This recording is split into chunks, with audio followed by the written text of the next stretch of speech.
Welcome to GEG Iowa. This is the September event for GEG Iowa. My name is Whitney Bacon. I am the leader of GEG Iowa. Right now I have the homepage of our website on the screen, the website displayed on the bottom of the screen for you. So if you want to follow along with today's agenda, and you will find everything that you need to know for the group if you go to our website, which is bit.ly/GEG-Iowa. The GEG and the I of Iowa are capitalized. If you go there, it will take you to a landing page similar to what is currently on my screen. GEG Iowa will have a banner at the top which has the GEG logo, which GEG stands for Google Educators Group. Google is a bit of a misnomer because we talk about anything. Essentially what we do is we share resources. We try to connect Iowa educators through sharing resources. Today's tool that I am talking about today, though, is not a Google tool. It is actually a Microsoft one, and it is free, so not always Google. The third subpage on here is monthly meetings. So this monthly meetings page will always have information about all of our monthly meetings for that school year, and at the very top, it will always have information about our next meeting. Just below it, there is information about how you can get to our live stream. That link is the same all year round. And then it's got the agenda, and that is where the different resources are that I will be recommending. And if there are any resources that you want to share today, we will talk about that as well. Underneath that is the schedule and all of the links for the entire school year. Our agenda is an ongoing agenda for the year. So everything that we cover throughout the year will be on here. And you will be able to access that information in previous recordings as well. Last year's agenda items and monthly recordings are also available on this agenda. So that is this very top part is the table of contents. And so it's all clickable. So if you click the GEG Iowa monthly meetings agenda, you go down here, you can click this, and it will take you to last year's agenda. And then this will take you to last year's playlist of videos. So then the table of contents is like broken down into three main parts. We've got the learn more, which is essentially how you can connect. Let me introduce myself. So my name is Whitney Bacon. I work for the Iowa Educational Services for the Blind and Visually Impaired. I have been there almost, we're at like 2.5 years, almost 3 years. I've been teaching now, I think I'm actually I'm just shy of 10 years actually. So that's just barely. But I started teaching in 2013. And I live in Cedar Rapids, Iowa. At ISBVI, I am my technical term at work is ed tech specialist, but usually for people online, the easiest thing to know it by is instructional designer, because I design a lot of content for other educators, for our staff, and I walk them through whatever they want to learn relating to any kind of topic dealing with technology, educational technology. So let's talk about one of my favorite utilities for a Windows computer. The tool I'm going to talk about today is called PowerToys. I picked my top 3. But this is a toolbox. So there is like 30 different tools that you can use. And the whole point of this toolbox is that every single one in there is designed to make you more productive. So either for work purposes or personal purposes, there is lots of tools in there that should make your day-to-day life much easier. I will always have whatever the resource is that we're talking about, and that will usually take you directly to where you can download it. So if you click on PowerToys, it will take you to where you can install this.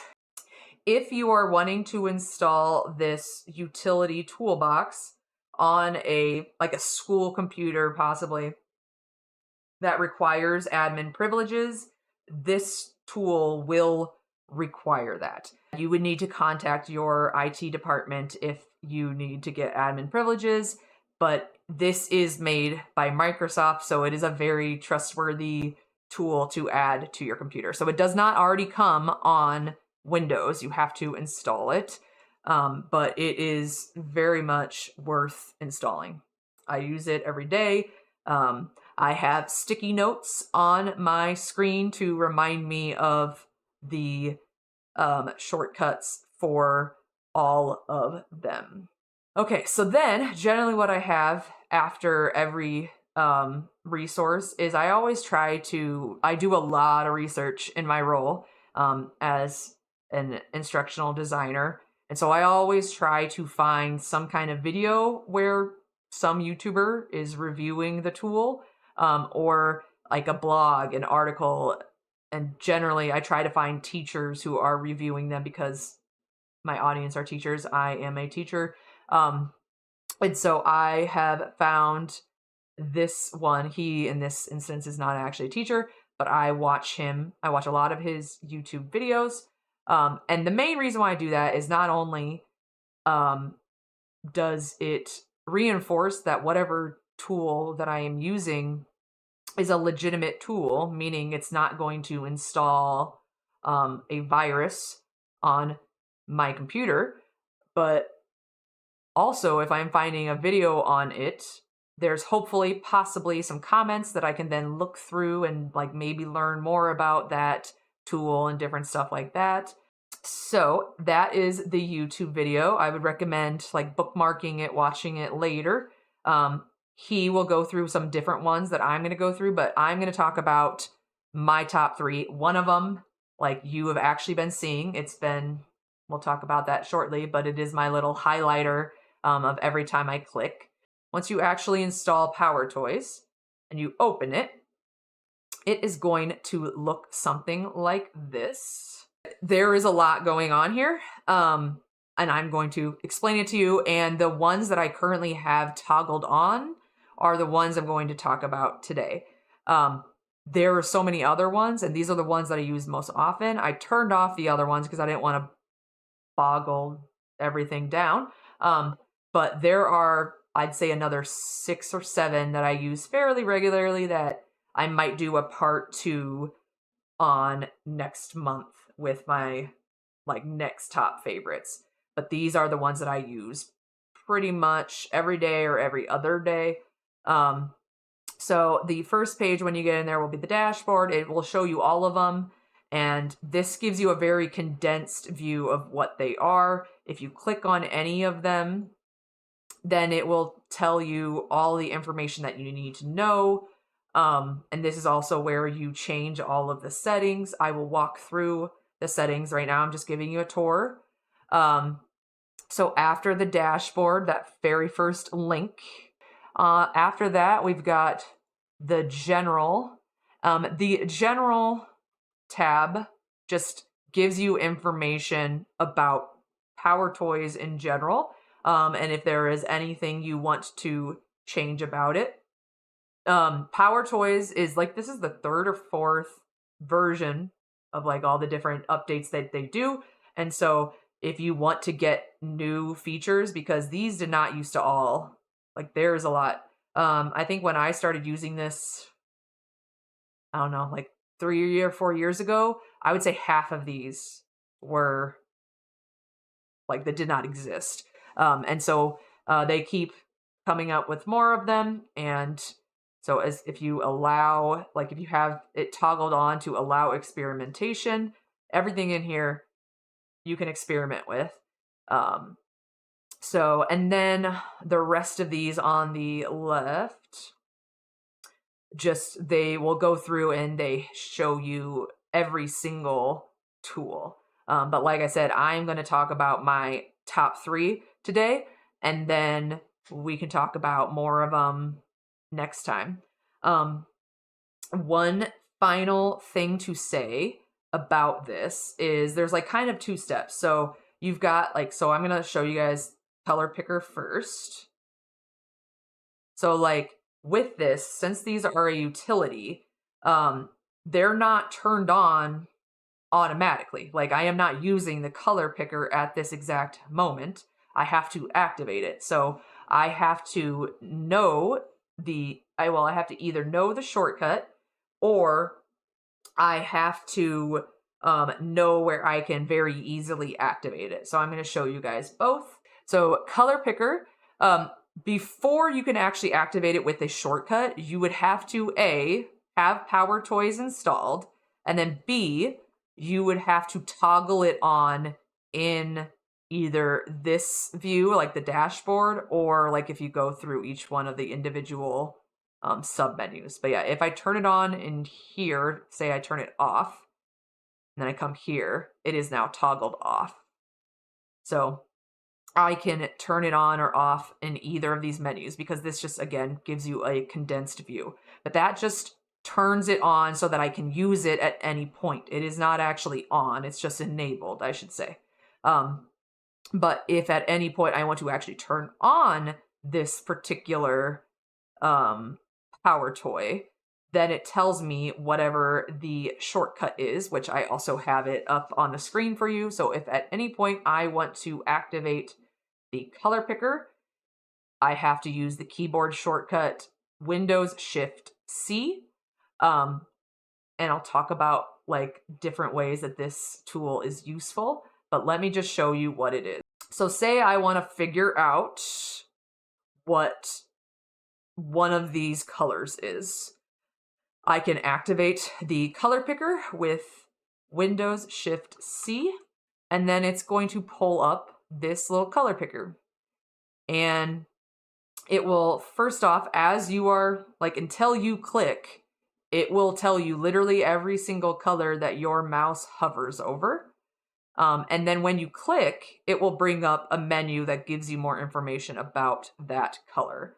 So I have clicked this one, and then if you do not know much about like design, which this particular tool is very helpful for design. So I most commonly use this for like presentations in my line of work, or like when I am trying to like exactly copy the color that is like on our website or something, I will use this and I'll figure out, oh, the red on our website is EE3C4A. I know that because I have it on a sticky note from previously doing this.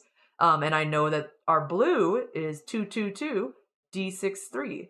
Okay, so I'm going to our website, and then I'm honestly just going to use color picker, Windows Shift C. And then, so right now it's showing me the blue here. And then this red says it's 75171F.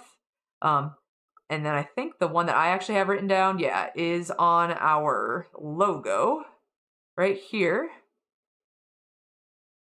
I clicked on our logo and it brought up this menu and told me some information about that. So if I then wanted to use this color like in a Google Slides presentation, or maybe I wanted to make it the header in my Google Doc, I could simply copy it, and then it is copied, and so then I will go to wherever it is. So say, just let's hypothetically say I'm actually going to make this instead of green, and then here, so I have that color copied, and we're just going to do this. This is not going to be very easy to see, guys, but I'm just showing you it as an example.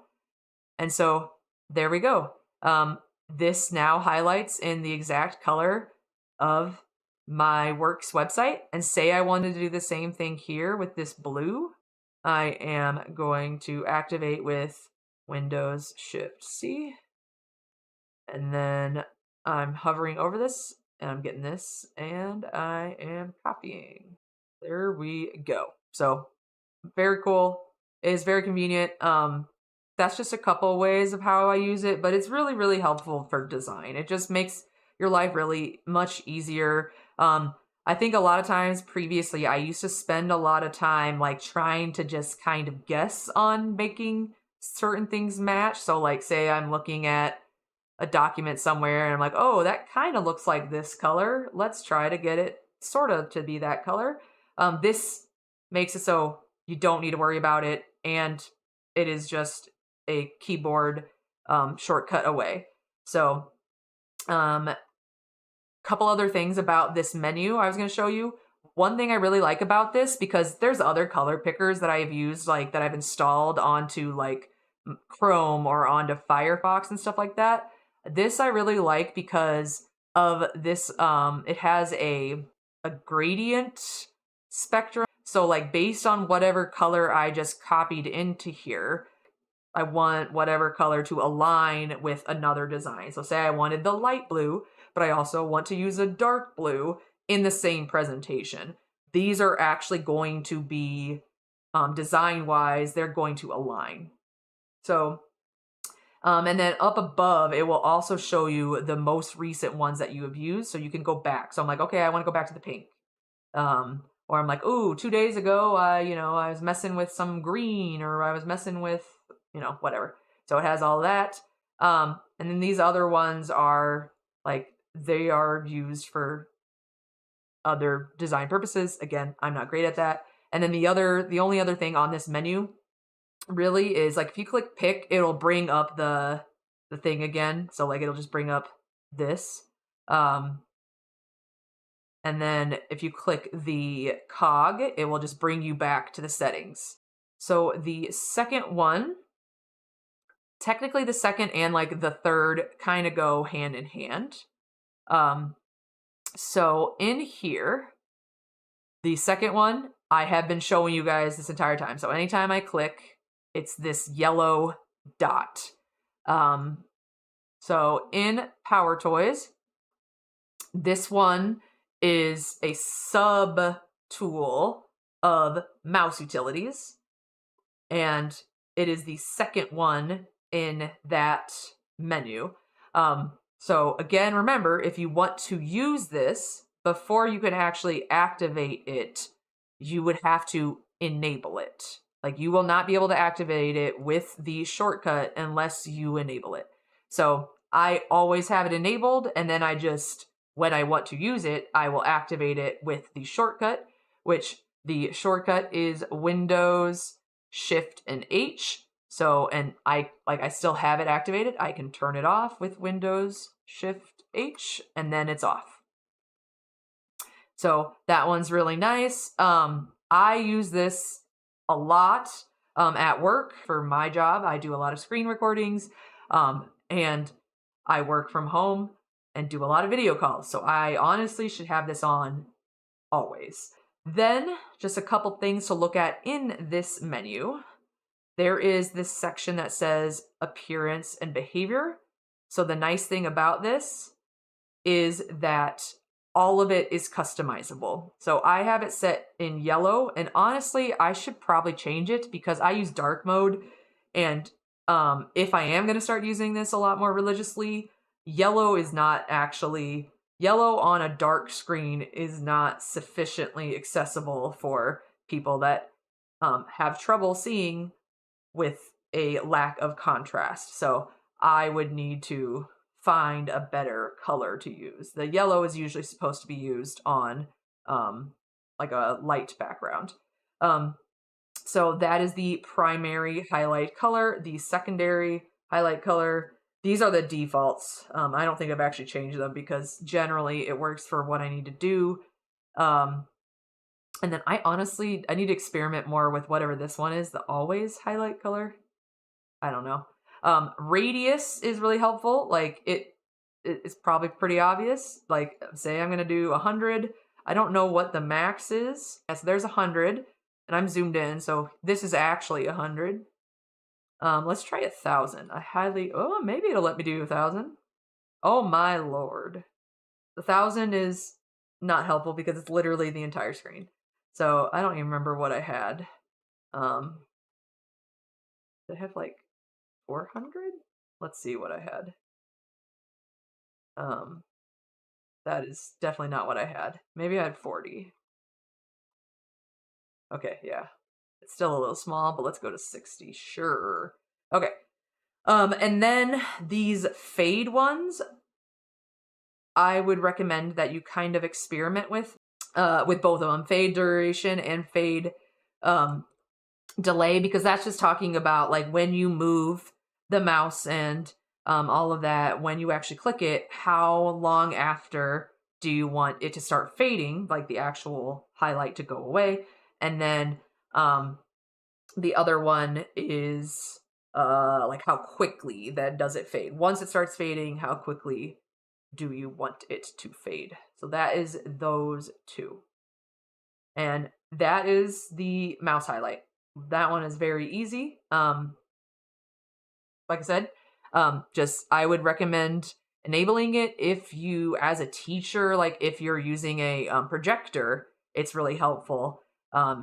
If your students need to see where you are clicking. It's also really helpful, like if like you don't necessarily need to have it on at all times. If you learn the shortcut and you just put it in on your laptop or whatever as a sticky note, that is sufficient. Okay, so then the third one I am going to talk about is actually in this menu. And it is called Find My Mouse. Okay, so Find My Mouse essentially will, like when you activate Find My Mouse, it will just literally like take a spotlight to your mouse.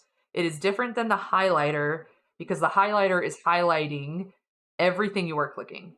Whereas the Find My Mouse is literally like, it's most useful when like a mouse is pretty small. So it's like, it is most useful when you cannot locate your mouse. So it's usually useful for yourself, but like if you're also presenting to students, it could also be useful. So remember, you would need to enable it, and once it is enabled, then this option or this one, there's actually a couple different ways that you can activate it. I will say about this one that the default for this that they originally set for you is Shake Mouse. I would recommend taking Shake Mouse off, like switching it from Shake Mouse, because let me just show you, and we're gonna zoom out. Maybe I should turn off mouse highlighter just so you can see the difference. Okay, so I've turned off mouse highlighter. But the reason I do not love Shake Mouse, which originally all of these values are 1,000, but you really, I'm like, I don't think it's even detecting right now.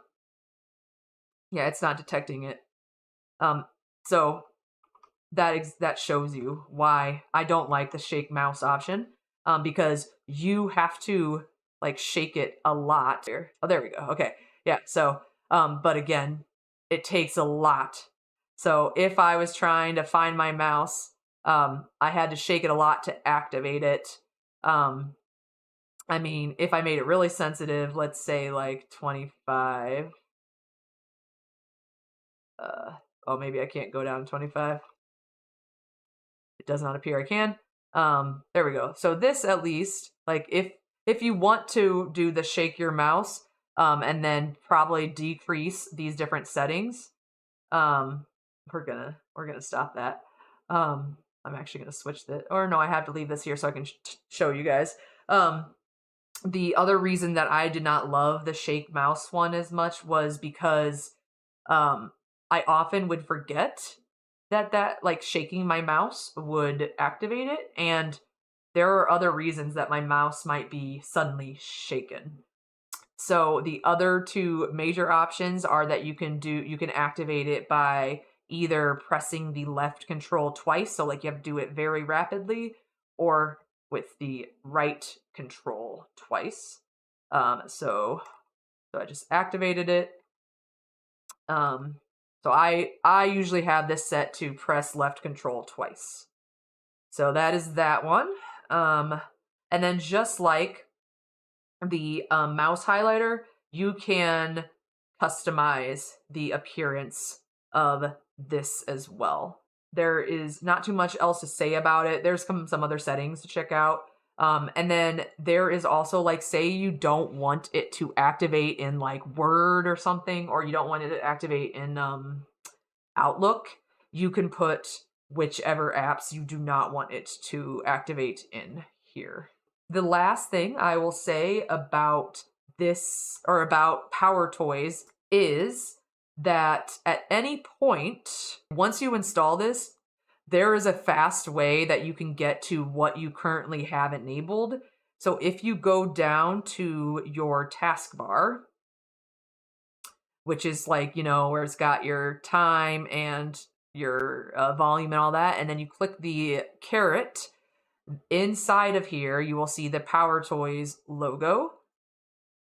Then, if I activate that, you can come down here and click this little guy, and it will show you any of them that you currently have enabled that you can like bring up and use. The like my mouse highlighter and my Find My Mouse are not in this menu because you can't activate them with like a quick access. You just have to know the like with the Find My Mouse, I just have to do Control twice, and with the highlighter, I just have to use the shortcut. And then the shortcut guide, that just brings up a lot of shortcuts on the screen, which is just Windows Shift.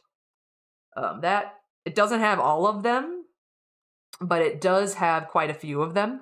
So that kind of helps you learn some of the most common settings for the computer. It doesn't have everything though. So that is PowerToys part 1 to do. After sharing my resources, is I always try to like share a enrichment game or something that I found recently, because honestly, I play a lot of like games that are, and like, you know, like Wordle and stuff like that. They're still they are still brain teasers, or like Sudoku and stuff like that. And so I try to end every meeting with something cool that I've been hearing about or been playing lately. So this one has gotten really popular lately, so you might have already heard about it. I hope not. I hope this can be a you know, an introduction for you. But this is called TimeGuessr. It is a what do you call it? Like a play, or like it's slightly different from another game that a lot of people possibly previously used to play, which was GeoGuessr, where they would show you a location on like Google Maps and then you would have to guess where you are. This one still does that because it's still the same company. But the cool thing is it also gives you a photo. So you are trying to guess the year and the location. And there are 5 rounds, and like each round, yeah, it's just, I think there's every day there is a different, like there are 5 new rounds. So yeah, just a fun little game that I really enjoy. Honestly, it is an enrichment thing. So if you are just a classroom teacher and you've got a couple minutes and you want to do like a nice team building exercise, if you are a history teacher, this would be great for that as well. Might as well try and play this quick. I'm horrible at things. This is Paris, I'm pretty sure, I think. It's like we've got, or maybe it's Italy, because here, I'm going to zoom in. We've got Belle Jardinier or whatever, but I was thinking that this statue is the famous statue that is in all the movies that everybody drives around. I'm pretty sure it's Paris, so I think it's Paris. The map. Yeah, I had zoomed in on Paris. But yeah, I just kind of zoomed in somewhere. So I'm putting a pin down somewhere in the middle of Paris. And then now I'm going to try to think about what year this possibly is. It's like we've got, these look like, you know, 1940s. like mid 40s. It's like, you know, you always have the risk that it's also a movie. But I doubt it.